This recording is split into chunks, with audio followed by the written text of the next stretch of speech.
الحمد للہ رب العالمین، الصلاۃ والسلام علی سید الانبیاء والمرسلین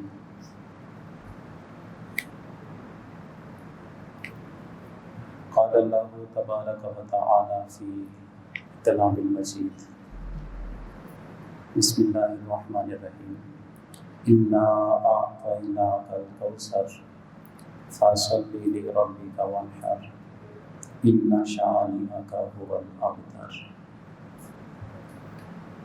صدق اللہ العظیم۔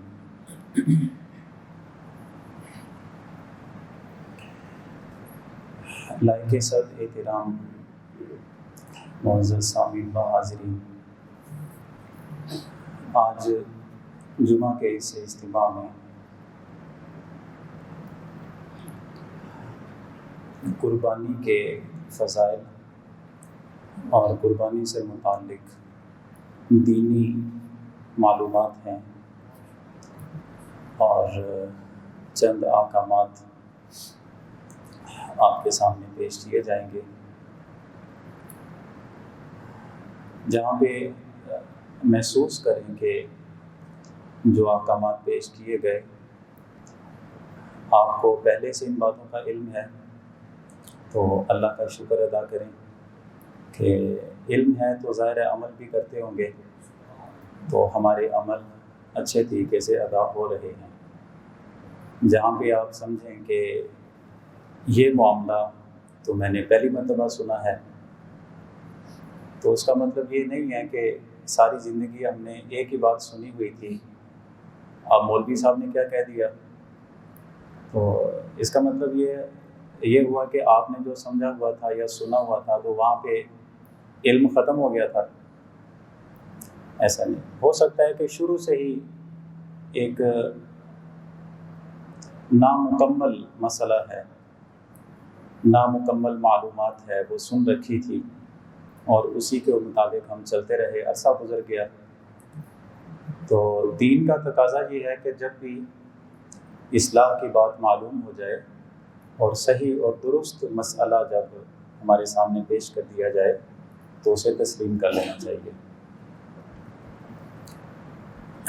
سورہ کوثر کی تلاوت میں نے آپ کے سامنے کی، جس میں اللہ جل شانہ نے ارشاد فرمایا کہ اے میرے محبوب، بے شک ہم نے آپ کو بے شمار خوبیوں سے نوازا ہے۔ فَصَلِّ لِرَبِّكَ وَانْحَرْ، تو آپ اپنے رب کی رضا اور خوشنودی کے لیے نماز پڑھیں اور قربانی کریں۔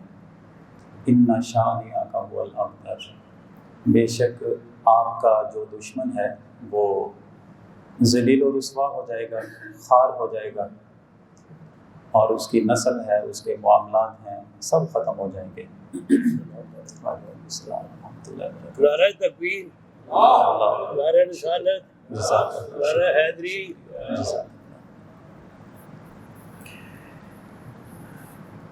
تو یہاں پر جو ارشاد فرمایا کہ فَصَلِّ لِرَبِّكَ وَانْحَرْ، آپ اپنے رب کی رضا اور خوشنودی کے لیے نماز پڑھیے اور قربانی کیجیے۔ اس میں قربانی کا ثبوت بیان کیا گیا، اور ہم تمام مسلمان یہ تو جانتے ہیں کہ قربانی در حقیقت حضرت ابراہیم علیہ السلام اور ان کے بیٹے حضرت اسماعیل علیہ السلام کا وہ معاملہ تھا اپنے بیٹے کو ذبح کرنے کا۔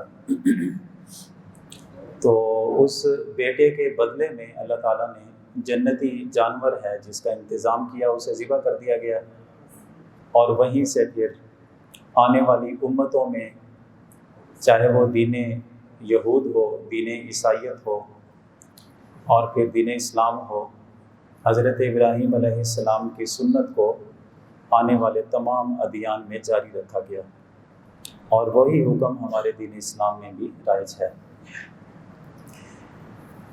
اچھا، یہ ہمارے لیے سمجھنا بہت ضروری ہے، کس بندے پہ کس حالت میں قربانی واجب ہوتی ہے اور کس حالت میں نہیں ہوتی۔ تو یاد رکھیں کہ صاحب حیثیت آدمی صاحب حیثیت آدمی جو مسافر نہ ہو، صاحب حیثیت آدمی مسافر نہ ہو، اس کے اوپر قربانی کرنا لازم ہے۔ مسافر کی بات اس لیے کی جاتی ہے کہ صاحب حیثیت آدمی اگر سفر پہ چلا جائے اور قربانی کے 3 دن اس کے سفر کی حالت میں ہی رہیں، اس بندے پہ واجب نہیں ہے، اگر کرے گا تو ثواب پائے گا اور اسے کرنی بھی چاہیے جو صاحب حیثیت ہے، لیکن اگر وہ نہیں کرتا ان اللہ گناہ گار نہیں ہے۔ صاحب حیثیت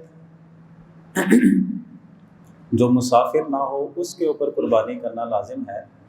اب صاحب حیثیت کیسے بنتا ہے؟ عام طور پہ جب آپ دین اسلام کے مسائل پڑھتے ہیں کتابوں میں تو آپ کو وہاں پہ یہ بات ملے گی، یا آپ سنتے ہیں تو یہ سننے کو ملے گا، صاحب حیثیت وہ آدمی ہوتا ہے کہ جس کے پاس اتنا مال ہو جس پہ زکوٰۃ بنتی ہے، زکوٰۃ کا نصاب یا وہ مالیت جو زکوٰۃ کو فرض کرتی ہے وہ کسی بندے کے پاس ہے تو وہ صاحب حیثیت ہے، اور ایسے صاحب حیثیت پہ قربانی کرنا بھی لازم ہے۔ اب میں اس مسئلے کو مکمل آپ کے سامنے عرض کر دیتا ہوں۔ مکمل بات اتنی نہیں ہے کہ وہ صاحب حیثیت وہ ہوتا ہے جو زکوٰۃ کے نصاب کا مالک بن جائے۔ زکوٰۃ کے اندر یہ بات ہوتی ہے کہ جو بندہ صاحب حیثیت بن جائے اس حیثیت پر پورا سال گزر جائے، پورا سال جب گزرتا ہے، سال کے گزرنے کے بعد زکوٰۃ فرض ہو جاتی ہے۔ قربانی میں یہ ہوتا ہے کہ قربانی کے 3 دنوں میں جو بندہ صاحب حیثیت ہو جائے وہ اسی وقت ہی اس کے اوپر وہ حکم آ جاتا ہے کہ اب قربانی کرے گا۔ ایک فرق ہو گیا، اور دوسرا فرق ہوتا ہے کہ زکوٰۃ والا صاحب حیثیت اور طرح کا ہوتا ہے اور قربانی والا اور طرح کا ہے۔ زکوٰۃ میں صاحب حیثیت یہ ہوتا ہے کہ آپ کی ضروریات زندگی کی وہ چیزیں جن کے بغیر گزارا نہیں ہے، وہ چاہے لاکھوں کی قیمت کی کیوں نہ ہوں۔ جب زکوٰۃ کی بات کریں گے تو زکوٰۃ کی چیزیں جب آپ نوٹ کر رہے ہوں گے، وہ ضروریات زندگی والی چیزیں وہ زکوٰۃ کے مال میں شامل نہیں کی جاتی صاحب حیثیت بننے کے لیے۔ مثلاً آپ یہ سنتے ہیں کہ بندے کے پاس 2 مکان ہیں، ایک مکان میں رہائش ہے، ایک کرائے پہ دیا ہوا ہے۔ کرائے کا جو مکان آپ نے دیا ہوا ہے کسی کو، یا دکان ہے، یا ویسے ہی بچوں کے لیے پلاٹ لے کے چھوڑ دیا آپ نے، ضرورت جب پیش آئے گی پھر ہم بنا لیں گے اس کو۔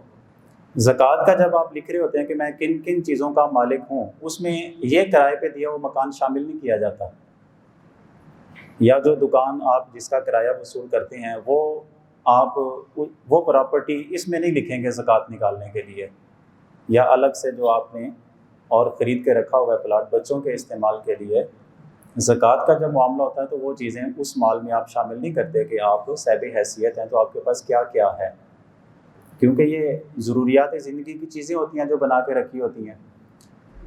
جبکہ قربانی میں یہ ہوتا ہے کہ قربانی میں وہ ضروریات زندگی جو ہر وقت آپ کی ضرورت میں رہیں، جن کے بغیر گزارا نہیں ہے، قربانی میں ہوتا ہے کہ ان چیزوں کو آپ شامل نہیں کر کے حساب لگاتے۔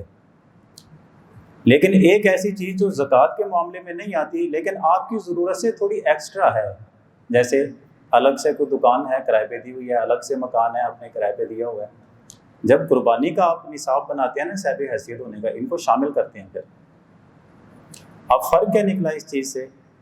فرق یہ ہوا کہ ایک بندے نے اپنا مکان کرائے پہ دیا ہوا ہے، سال پورا گزر جائے، ہم کہیں گے زکوٰۃ بنتی ہے کہ نہیں بنتی، آپ کہیں گے وہ مکان والی پراپرٹی شامل نہیں کریں گے جب آپ زکوٰۃ کی بات کریں گے۔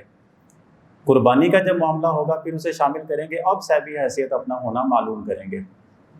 تنخواہ دار آدمی، میں مثال دیتا ہوں اس سے، تنخواہ دار آدمی ہوتا ہے، چلیں اس کے پاس ڈبل مکان نہیں ہے، اپنے رہائش کا مکان ہے، وہ بندہ آ کے پوچھتا ہے، آپ پچھلے دنوں میرے پاس بھی آئے، مسئلہ آ کر پوچھا کہ مجھے بتائیں کہ 65,000 روپے تنخواہ ہے، گھر کے خرچے اور سارا کچھ نکال کے یہ بچ گیا جی میرے پاس 15,000، آپ مجھے بتائیں کہ کیا میرے اوپر قربانی ہے؟ بات چیت چل رہی تھی، اب انہوں نے موبائل نکالا اور 65,000 کا اس سے زیادہ موبائل، میں کہ یہ کتنے کا ہے؟ کہتے جی یہ اب تو 40,000 کا ہو گیا، جب لیا تھا تو اتنے کا تھا۔ یہ موبائل اور اس طرح کی ایسی کوئی زندگی جس کے بغیر بندے کو موت نہیں آ جاتی، بندے کا گزارا ہو جاتا ہے، جب آپ قربانی کی بات کریں گے تو یہ چیز جو آپ کی ضرورت سے ایکسٹرا ہے، ضرورت کیا ہے؟ کسی بھی کال کرنا ضرورت ہے نا، وہ ضرورت تو آپ کی 5,000 میں پوری ہو سکتی ہے، 10 میں بھی پوری ہو سکتی ہے، اس کے اوپر تو پھر شوق ہے نا سارے۔ تو اس لیے وہ آدمی جس نے 30,000 کا 40,000 کا موبائل رکھا ہوا ہے اور ایک گاڑی جو عام طور پہ مطلب گھر کی ضرورت ہے، وہ موٹر سائیکل پہ آ جائیں تو 60-70 ہزار کی 1,00,000 کی موٹر سائیکل وہ ٹھیک ہے، لیکن وہ ایک لائف سٹائل میں رہتا ہے، اس کے پاس ٹھیک ٹھاک قسم کی جناب یہ سیٹنگ ہے اس کی۔ اب ہم کہیں گے نصاب جو زکوٰۃ کا بنے گا، زکوٰۃ کی جب بات کریں گے تو یہ چیزیں شامل نہیں کریں گے، لیکن جب قربانی کا معاملہ ہوگا یہ چیزیں شامل کر کے اب حساب لگائیں گے وہ بندہ صاحب حیثیت ہے یا نہیں ہے۔ یہ ہمیں فرق کرنا چاہیے۔ اس لیے ایسا آدمی کہ لاکھوں کی چیزیں استعمال میں رکھتا ہے، پھر وہ کہے کہ میرے پاس اتنا نہیں بچتا جس پہ زکوٰۃ بنتی ہے، تو زکوٰۃ میاں جی اگرچہ نہیں بنتی اس پہ، لیکن جب قربانی کی بات کریں گے تو وہ اگر کم قیمت میں آپ چیز لے لیتے پھر بھی گزارا ہو جانا تھا۔ آپ نے اپنے لائف سٹائل بنانے کے لیے صرف مہنگی چیز رکھی ہے نا، اب آپ قربانی کے اہل ہیں، قربانی ادا کرنی پڑے گی۔ تو یہ میں نے اس لیے تھوڑا سا تفصیل سے یہ مسئلہ عرض کر دیا کہ خام خواہ یوں ہی لوگ گھر میں بیٹھ کے نا حساب خود ہی لگا لیتے ہیں کہ اگر ہم اپنے پاس سیونگ دیکھیں، اکاؤنٹ میں دیکھیں، سارا کچھ نکالیں تو ہم صاحب حیثیت نہیں بنتے۔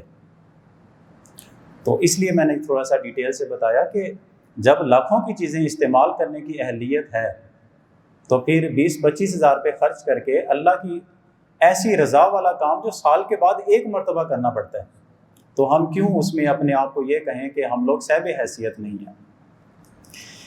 تو ایک بات یہ عرض کر دی۔ دوسری بات میں یہ بھی ساتھ میں عرض کر دوں کہ ہمارے بہت ایک رواج چلتا ہے، جوائنٹ فیملیز جہاں پہ ہوں وہاں پہ یہ کرتے ہیں کہ لوگ 2 بھائی ہیں 3 بھائی ہیں، چل بھائی تو بھی 20,000 کاٹ، تو 15,000 کاٹ، میں 5,000، اور یہ کر کے نا ایک ہی بیڑا لے آتے ہیں یا ایک ہی جانور لے آتے ہیں، بعض اوقات بکرا ایک لے آتے ہیں اور اس کو کہتے ہیں کہ باریاں گھر میں لگی ہوتی ہیں، پچھلے سال ماں جی کا حصہ کیا تھا، اس سال ابا جی کا کر لیتے ہیں، اس کے بعد پھر بڑے بھائی کا کر لیں گے یا پھر اماں جی کی طرف آ جائیں گے، یوں باریاں لگی ہوتی ہیں اور وہ سارے مطمئن ہوتے ہیں کہ معاملہ ہمارا ٹھیک ہے۔ لیکن یاد رکھیں گھر میں جتنے لوگ بھی صاحب حیثیت ہوں گے، ہر بندے کی طرف سے الگ الگ انفرادی طور پہ فریضہ ادا کرنا ضروری ہے۔ جیسے آپ کہتے ہیں نا کہ نماز ہر بندے کی اپنی انفرادی اور ذاتی عبادت ہے، آپ یہ نہیں کہہ سکتے کہ میری طرف سے آپ فرض پڑھ لیں۔ روزہ رکھنا ہے جیسے ہر بندے پہ انفرادی طور پہ لازم ہے، اپنا اپنا ادا ہوتا ہے، کسی کے ذمہ نہیں لگا سکتے تو ویلا یا تو 2 روزے اور رکھ لیں، میں کام کار کسی کے ذمہ نہیں لگا سکتے، اور کوئی ذمہ لگا بھی دے تو ادائیگی نہیں ہے، وہ بندے کی اپنی ذاتی عبادت ہے۔ ایسے ہی قربانی کرنا جتنے گھر کے لوگ صاحب حیثیت ہوں گے، چاہے وہ مرد ہو چاہے عورت ہو، وہ اپنا لازمی طور پہ فریضہ ادا کریں گے۔ اب اگر والدین دیکھیں بڑھاپے کی عمر کو پہنچ گئے، ان کی کوئی پینشن یا ان کا کوئی ذاتی معاملہ نہیں ہے، اولاد ہے جو ان کے اخراجات پورے کرتی ہے، تو اولاد اب یہ سوچ رہی ہوتی ہے کہ یار چنگا لگے گا اسی اپنا حصہ ادا کر لئیے، اپنا فرض تے ابا جی دیکھو انہوں نے گھر دے بڑے ہیں، سربراہ نے، میں نے یہ فیصلہ نہیں کرنا کہ اچھا کیا لگتا ہے برا کیا لگتا ہے، یہ فیصلہ آپ نے نہیں کرنا کہ اچھا کیا ہے برا کیا ہے۔ ہم مسلمان ہیں، ہم نے اپنے دین سے پوچھنا ہے کہ فریضہ کیا ہے، اچھا کیا لگتا ہے اور اچھا نہیں، کون سا کام اچھا نہیں ہے، ٹھیک۔ اس لیے جو صاحب حیثیت ہے وہ ادا کرے، اس کے بعد اپنا فریضہ ادا کرنے کے بعد بھی اس کی حیثیت ہے تو مزید حیثیت ہے تو اپنے باپ کی طرف سے کر لے، اپنی ماں کی طرف سے بھی کر لے۔ اپنا فریضہ ادا کرنا ضروری ہے، اپنا فریضہ ادا کرنے کے بعد بھی حیثیت ہے، اب آپ کسی کی طرف بھی کر سکتے ہیں، وہ آپ کی نفلی عبادت ہے، والد صاحب کے نام کا، والدہ کے نام کا الگ سے ایک انتظام کر لیں، اگر انتقال کر گئے ہیں تو انتقال کرنے والے کی طرف سے بھی ادا ہو سکتا ہے۔ اب سنیے حدیث شریف کیا ہے، حضور سید عالم صلی اللہ تعالیٰ علیہ وسلم نے 2 جانور قربانی کے آپ نے خریدے اور انہیں ذبح کیا۔ لوگ آ کے مسائل پوچھتے تھے، حضور ایک جانور ایک بندے کی طرف سے ہوتا ہے یا ایک بندے کی طرف سے 2 جانور ہوتے ہیں؟ فرمایا کہ ایک کی طرف سے چھوٹا جانور ہے تو ایک ہوگا، بڑا جانور ہے 7 حصے ہو جائیں گے، تو حضور آپ نے 2 جانور کیے، اس کی وجہ کیا ہے؟ تو آپ نے ارشاد فرمایا صلی اللہ علیہ وسلم ارشاد فرمایا کہ ایک جانور میں نے کیا ہے اپنی طرف سے اور دوسرا جانور اپنی امت کے ان غریب لوگوں کی طرف سے جو قربانی نہیں کر سکیں گے۔ یہ حضور کی کمال شفقت اور مہربانی تھی آپ کہ میری امت کے لوگ ثواب سے محروم نہ رہیں۔ حضرت علی شیر خدا رضی اللہ تعالیٰ عنہ نے 2 جانور ذبح کیے، لوگوں نے کہا کہ یہ 2 جانور، آپ نے فرمایا کہ ایک میں نے کیا اپنی طرف سے اور دوسرا جانور کیا ہے میں نے حضور سید عالم صلی اللہ علیہ وسلم کی طرف سے۔ اس وقت حضور کا وصال مبارک ہو چکا تھا۔ اب دونوں قسم کی روایتیں آپ سامنے رکھ کے فیصلہ کریں۔ حضور صلی اللہ علیہ وسلم نے 2 جانور کیے، فرمایا کہ ایک جانور میری اپنی طرف سے یا دوسرا امت کی طرف سے۔ حضرت علی شیر خدا فرماتے ہیں ایک میری طرف سے اور ایک میرے نبی کی طرف سے۔ اس کا مطلب یہ ہے کہ اپنا فریضہ پہلے ادا کیا جائے گا اور وہ ادا کرنے کے بعد حیثیت ہے تو پھر آپ کہیں گے چاہے کوئی زندہ ہیں چاہے کوئی فوت ہو چکے ہیں، اگلا فریضہ پھر اس کے بعد ہوگا جب پہلا فریضہ اپنا ادا ہو جائے گا۔ سیم اسی طرح آپ نماز پڑھنے آتے ہیں، فرض نماز چھوڑ کے نفل شروع کر دیں، آپ کوئی عقل مند تو نہیں کہے گا آپ کو، تو اس لیے فرض پہلے ادا کر لیا جاتا ہے۔ اب آپ کے پاس وقت ہے، گنجائش ہے، حیثیت ہے، اس کے بعد آپ کسی اور کی طرف سے بھی کر سکتے ہیں۔ تو یہ چیز بھی خاص طور پہ ہم نے سامنے رکھنی ہے۔ اور اس کے بعد پھر ہم آتے ہیں اس طرف کہ ہمارے چلے گئے ہی مسئلہ جو میں نے عرض کیا، یہیں سے ایک اور بات بھی میں احتیاط کے طور پہ آپ کے سامنے عرض کر دوں۔ ہمارے کچھ لوگ کیا کرتے ہیں کہ ایک بکرا ہے وہ بھی لے لیا اور ساتھ میں حصہ ڈال لیا۔ تو گھر میں مشورہ کیا ہوتا ہے کہ جہاں پہ تقسیم کرنا ہے تو وہاں پہ وہ حصے والا تقسیم کر دیں گے، باقی اپنے گھر میں رکھ لیں گے۔ تو مولوی صاحب ٹھیک کی تاثیر ہم کہیں گے گوشت کی تقسیم کا جو ہمارے نبی کریم صلی اللہ علیہ وسلم کی سنت مبارکہ ہے، گوشت کی تقسیم کی سنت مبارکہ کیا ہے کہ جو آپ نے گوشت حاصل کیا 3 حصے کر لیں، اس کے 3 حصے کر کے ایک اپنی فیملی کے لیے رکھ لیں، اپنے گھر کے لیے، دوسرا حصہ رکھیں گے اپنی فیملی کے ساتھ جو آپ کے مزید رشتہ دار ہیں، اپنے بہن بھائی اگر الگ سے وہ رہتے ہیں تو پھر ان کے لیے ہو جائے گا، اور تیسرا حصہ ہو جائے گا اپنی فیملی رشتہ داروں کے علاوہ غریب غربا لوگوں کے لیے۔ یہ سنت تقسیم ہے جو کی جاتی ہے۔ ٹھیک، اب یہ جو ہم ایک ذہن بنا لیتے ہیں کہ چھوٹا جانور کر لیں، اپنے گھر دے، اپنے رشتہ دار تھے، باقی باہر جو حصہ دوسرا ڈالا ہوا ہے، آپ یہ دیکھیں کہ اس عمل کرنے سے جیسے ہماری سوچ ہوتی ہے اور ہم سمجھتے ہیں کہ اچھا کیا ہم نے، گوشت کی سنت تقسیم وہ ہماری رہ جاتی ہے ایسے، اگرچہ وہ فقہی مسئلہ موجود ہے۔ فقہی مسئلہ موجود ہے کہ آپ کے اپنے گھر کے اہل و عیال، آپ سے ریلیٹڈ لوگ جو جوائنٹ فیملی جیسے رہتی ہیں، وہ اتنا بڑا خاندان ہے کہ ایک اگر چھوٹا جانور کرتے ہیں تو سارا گھر میں تقسیم ہو جائے گا۔ اگر آپ نے حصہ ڈال لیا، حصہ کا گوشت آئے گا، سارا اپنے گھر میں ہی پورا ہو جائے گا، کسی کو دینے کی گنجائش نہیں بچے گی۔ ہمارا دین اسلام یہ کہتا ہے کہ اگر اتنے لوگ موجود ہیں، گھر کو محروم نہ کریں، وہ سارا گھر میں رکھ لیں کہ اپنے لوگ کریں۔ لیکن اللہ تعالیٰ نیت کے مطابق فیصلہ فرمائے گا۔ ہماری نیت میں کیا ہوتا ہے کہ کس کو کیا دینا ہے اور خود کو کیا دینا ہے۔ اور 4واں سپارہ شروع ہوتا ہے، پہلی آیت مبارکہ لن تنالوا البر حتی تنفقوا مما تحبون، نیکی وہ اس سے ہی حاصل ہو جاتی ہے کہ آپ جانور ذبح کر لیں، لیکن نیکی کا وہ کمال جسے اللہ فرشتوں کے سامنے بیان کرتا ہے کہ دیکھو میرے بندے کی نیکی آئی ہے، وہ کون سی نیکی ہوتی ہے؟ تمہاری اپنی چاہت کی چیز جب تک اللہ کی راہ میں خرچ نہیں ہوتی تمہیں نیکی کا کمال نہیں مل سکتا۔ لہٰذا اگر گھر کے لوگ اتنے زیادہ ہیں کہ وہ سارا حصہ، سارا بکرا وہ اپنے گھر میں تقسیم ہو جائے گا، ٹھیک ہے۔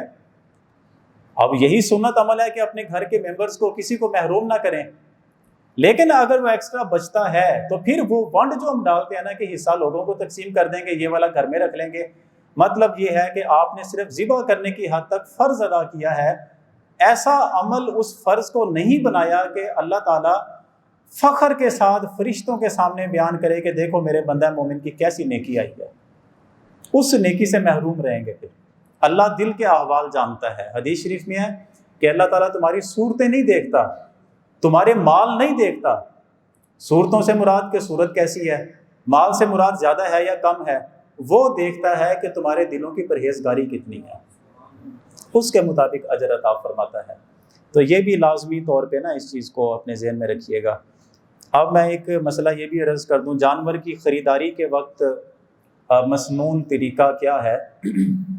تو حضور سید عالم صلی اللہ علیہ وسلم کی حدیث طیبہ یہ ہے کہ مستحب عمل یعنی اچھا عمل، نیکی کا عمل یہ بیان کیا گیا کہ ایسا جانور خریدا جائے کہ اپنی حیثیت میں رہتے ہوئے ایسا جانور خریدا جائے کہ گوشت کے لحاظ سے وہ خوب فربا ہو، جسے کہتے ہیں موٹا تازہ ہو، اور قیمت کے اعتبار سے وہ مہنگا جانور ہو۔ آپ یہ خرچ کریں، اس کو خریدیں اور اس کو پیسہ خرچ کریں، خریدیں، اس کے بعد آپ تقسیم کریں۔ تو اپنی حیثیت میں رہتے ہوئے جتنے زیادہ گوشت والا جانور آپ خرید سکتے ہوں، جتنا مہنگا خرید سکتے ہوں، ضرور کریں۔ لیکن میں نے اپنے تئیں ایک اور حدیث شریف ہے جس کا میں نے مطالعہ کیا، اور دونوں حدیثوں کو ملا کے جو رزلٹ میں نے نکالا آپ کے سامنے عرض کرتا ہوں۔ وہ حدیث شریف کیا ہے کہ جس بندہ مومن نے کسی مسلمان گھرانے میں خوشی داخل کی، یہ میں ہر عید پہ یہ حدیث بیان کیا کرتا ہوں کہ جس بندہ مومن نے کسی مسلمان گھرانے میں خوشی داخل کی، اللہ تعالیٰ قیامت کے دن لوگ جب دیکھیں گے رب تعالیٰ خوش نہیں ہوگا، لوگ پوچھیں گے باری تعالیٰ تو آج خوش کیوں نہیں ہے؟ اللہ جل شانہ فرمائے گا کہ یہ بندہ جس نے مسلمان گھرانے میں خوشی داخل کی، جب تک یہ جنت میں داخل نہیں ہو جاتا میں خوش نہیں ہوں گا۔ میری خوشی اسی میں ہے کہ کوئی حساب نہ ہو، کوئی راستہ نہ روکے اور اسے جنت میں داخل کر دیا جائے۔ کیوں؟ اس لیے کہ اس نے دنیا میں ایک مسلمان گھرانے میں خوشی داخل کی۔ اب آتے ہیں جو حدیث میں نے پہلے آپ کے سامنے پیش کی کہ جانور کی خریداری جب کرنی ہے، وہ جانور گوشت کے لحاظ سے ٹھیک ٹھاک ہو، موٹا تازہ ہو، فربا جانور ہو، اور قیمت کے لحاظ سے مہنگا ہو۔ ہم کہتے ہیں کہ مستحب عمل ہے، مستحب عمل ہے، جس سے ہو سکے ایسا کام کرے۔ اور حدیث شریف جو میں نے آپ کے سامنے پیش کی کہ مسلمان گھرانے میں خوشی داخل کریں، اس کی بھی بڑی فضیلت ہے۔ اب آپ دیکھیں کہ ایک مثال میں آپ کے سامنے پیش کر رہا ہوں۔ بکرا آپ نے خریدا، صافی گوشت نکلتا ہے جی اس کا 20 کلو۔ آپ نے ذہن میں یہ طے کر لیا کہ اتنا موٹا، یہ ٹھیک ہے، کافی ہے، 20 سے 25 کلو گوشت نکل رہا ہے، بہترین جانور ہے بکرا۔ ایک مثال دے رہا ہوں آپ کو۔ حدیث شریف ایک حصے پہ عمل ہو گیا کہ وہ جانور خریدو جو موٹا ہو، قیمت کے اعتبار سے مہنگا ہو۔ ہمارے دور میں قیمت کے اعتبار سے مہنگا جانور کیا ہوتا ہے؟ فلاں علاقے کی نسل ہے، مہنگا جانور ملتا ہے۔ یہ جی بالکل سفید بکرا، کوئی نشان نہیں ہے کسی اور سیاہ نشان نہیں ہے، براؤن کلر کا نشان ہے، کچھ بھی نہیں، چٹا بکرا، اس کی اپنی قیمت ہے۔ گوشت کے لحاظ سے وہ بھی 25 کلو کا، گوشت کے لحاظ سے یہ بھی 25 کلو کا، قیمت میں فرق آ گیا۔ وہ جو ڈب گھڑباس ہے اس کی قیمت کتنی ہے جی؟ مثال کے طور پہ لاکھ روپے قیمت ہے، اس کی قیمت کتنی ہے؟ 3 لاکھ روپے ہے۔ کیوں؟ یہ نسلی جانور ہے۔ صرف ایک اللہ نے ذہن دیا ہے، عقل دی ہے، میں بھی سوچوں آپ بھی سوچیں، گوشت کے لحاظ سے فرق تو نہیں ہے۔ حدیث کے ایک حصے پہ عمل ہو گیا کہ گوشت کے لحاظ سے فربا جانور ہونا چاہیے، ہم نے عمل کر لیا۔ یہ ڈب گھڑبا سا وہی گوشت ہے، اس کی قیمت ہے 1 لاکھ روپے۔ رنگت پہ جائیں گے تو رنگت وہ قیمت مانگ رہی ہے، وہ 3 لاکھ روپے۔ میں کیا کر سکتا ہوں اس میں؟ 1 لاکھ روپے خرچ کروں میں، یہ جانور خرید لوں اور اپنے پاس 2 لاکھ بچ گئے۔ وہ دوسری حدیث پہ عمل کر لیں۔ میرے بہن بھائیوں میں کوئی ماڑا تو نہیں ہے؟ اگر کوئی ماڑا ہے، میرا بھائی ہے، میری بہن ہو سکتی ہے، میرا کوئی اور چچا ہو سکتا ہے، میرا ماموں ہو سکتا ہے۔ جب میں یہ سارے مہنگے جانور خرید کے لاتا ہوں تو وہ ان کے بچے کہتے ہیں کہ اللہ ہمیں بھی ہمت دیتا، ہمیں بھی توفیق دیتا۔ وہ بچے جان بوجھ کے ضد کرتے ہیں، نہیں جی ابا جی آپ بھی کوشش کریں، نہیں جی ابا جی ہمارا بکرا کہاں ہے؟ ایسا نہیں ہو سکتا کہ یہ تھوڑی سی گنجائش نکال کے اگر ہم اللہ کی رضا اور خوشنودی کے لیے ایک جانور لے کر ان کے گھر میں بھیج دیں، بھائی جان یہ آپ بھی اپنا فریضہ ادا کر لیں، ان کے چہروں پہ جو مسکراہٹ ہوگی، غیر محسوس قسم کی دعائیں جو اللہ کی بارگاہ میں آپ کے لیے محفوظ ہوتی جائیں گی، وہ اجر و ثواب، شاید آپ اپنا فریضہ ادا کرتے تو وہ اجر و ثواب نہ ملتا جو اس صورت میں اللہ آپ کو عطا فرمائے گا۔ ہمارے لوگ جی 7 چھترے لے آندے جی، اللہ دی راہ جو خوب انہوں نے ذبح کرنا ہے، 7 چھترے آپ اپنا فریضہ ادا کر کے 7 گھروں کی زینت بنا دیتے، 7 گھروں کی دعائیں لیتے، کتنا اچھا ہوتا۔ بھائی آپ کی فرض تو ایک ہی ہے نا، باقی تو سارے مستحب ہے نا۔ مستحب عمل بھی ادا ہو جاتا اور 7 گھروں میں خوشیاں بھی داخل ہو جاتی، وہ 7 خوشیاں آپ کے نامہ اعمال میں سیو ہو جاتی، وہ ایک ہی ہوتی تو ہمارے نبی نے کیا فرمایا کہ اللہ اس وقت تک خوش نہیں ہوگا جب تک کہ اس بندے کو جنت میں داخل نہیں فرمائے گا۔ تو 7 خوشیاں ایسی ہم کیوں نہیں حاصل کرتے؟ تو اس لیے اپنے رشتہ داروں میں، اپنے بہن بھائیوں میں یہ چیز بھی دیکھ کے نا آپ کوشش کریں کہ خوشی ہے تو خوشیاں پھیلانے کی کوشش کریں، زیادہ سے زیادہ مسلمان ہمارے عمل کی وجہ سے خوش ہوں، ہماری نیکی کی وجہ سے اللہ کی بارگاہ میں ہاتھ اٹھا کے ہمارے لیے دعائیں کریں۔ یہ بھی اہتمام ہمیں کرنا چاہیے اگر ممکن ہو تو۔ اور آخری مسئلہ میں آج کے بیان میں یہ بھی عرض کر دوں کہ بہت سارے لوگ کانسیپٹ وہ بنا لیتے ہیں کہ بڑی عید کے دن، چھوٹی عید کے دن بھی لوگ روزہ رکھ لیتے ہیں، اور روزہ رکھ کے پھر کیا کرتے ہیں کہ بڑی عید میں خاص طور پہ یہ کرتے ہیں کہ روزہ رکھ لیا، آپ اپنی قربانی کا گوشت آیا، کلیجی وغیرہ پکا کے وہ کہتے ہیں کہ اب روزہ کھولیں گے۔ یاد رکھیے کہ میری اور آپ کی خواہش سے آپ کسی بھی عمل کو اچھا یا برا، یا آپ نیکی والا یا گناہ والا شمار نہیں کر سکتے۔ پورے سال میں 5 دن ایسے ہیں کہ روزے کی نیت کرنا، روزہ رکھنا یہ حرام قرار دیا گیا ہے۔ پورے سال میں 5 دن میں روزہ رکھنا حرام ہے۔ وہ 5 دن کون سے ہیں؟ یکم شوال کا روزہ، جسے آپ چھوٹی عید کا دن کہتے ہیں، اس دن روزہ نہیں رکھ سکتے۔ اور اس کے بعد 10 ذی الحج کا روزہ، بڑی عید کا دن ہے، روزہ نہیں رکھ سکتے، حرام ہے۔ 3 ہو گئے ایام تشریق والے دن، وہ کون سے ہیں؟ 11، 12، 13 ذی الحج۔ اگر کریں گے تو 10، 11، 12، 13 یہ 4 دن مسلسل، اور 1 دن چھوٹی عید والا یکم شوال۔ 5 دن کا روزہ رکھنا حرام ہے، نیت نہیں کر سکتے۔ اور فقہی مسئلہ مجھ سے بڑے کوئی عالم یقیناً موجود ہیں، زیادہ پڑھے لکھے، ان سے جا کر پوچھیں کہ جو بندہ جائز سمجھتے ہوئے ان دنوں میں روزے کی نیت رکھے وہ دین اسلام سے خارج ہو جائے گا، کیونکہ ہمارے دین میں اس دن میں روزہ رکھنا حرام ہے۔ جو بندہ جائز سمجھ کے نیکی کی نیت سے روزہ رکھے گا، اللہ کے حرام کردہ عمل کو توڑنے والی بات ہے۔ تو اس لیے روزے کی نیت نہیں ہو سکتی ان دنوں میں۔ ہاں یہ عمل ہے، ہمارے نبی کریم صلی اللہ علیہ وسلم کی سنت مبارکہ یہ ہے کہ چھوٹی عید کے لیے جب آپ نکلتے تھے، آپ گھر سے نکلنے سے پہلے، نماز عید سے پہلے کوئی چیز کھا لیا کرتے تھے۔ اور بڑی عید میں آپ چونکہ قربانی کرنا ہوتی، آپ کی خواہش یہ ہوتی کہ بعد میں کھا لیں گے، پہلے آپ فریضہ ادا کر لیں، پہلے فریضہ ادا کرتے، اس کے بعد آپ کھاتے تھے۔ یہ مسنون عمل ہے کہ اپنی قربانی سے یا آپ کسی کی قربانی سے عید کے دن، بڑی عید کے دن عید کی نماز پڑھ کے گھر آ جائیں تو پھر کچھ کھائیں، تاکہ وہ پہلے سے جلدی سے نماز پڑھ لیں تاکہ لوگ قربانیاں کر لیں۔ یہ سنت عمل ہے، اور اگر ممکن ہو تو ایسے ہی کرنا چاہیے کہ بڑی عید والے دن گھر سے کچھ نہ کھا کے آئیں، واپس جب چلے جائیں گے اپنی قربانی کسی اور کی یا جو بھی ہے آپ کوئی چیز کھا لیں۔ یہ مسنون عمل ہے، لیکن روزے والا کنسیپٹ نہیں ہے ہمارے دین اسلام میں، تو ہمیں اس پہ نا خاص طور پہ ذرا دھیان رکھنا چاہیے۔ اب یہ چند ایک چیزیں میں نے اپنی طرف سے ضروری سمجھی، مسائل کی شکل میں آپ کے سامنے میں نے پیش کی ہیں۔ آج ہی میں نے ایک مضمون بھی شیئر کیا اپنے مسجد کا جو واٹس ایپ گروپ بنا ہوا ہے۔ یہ تفصیلات جو میں نے عرض کر دی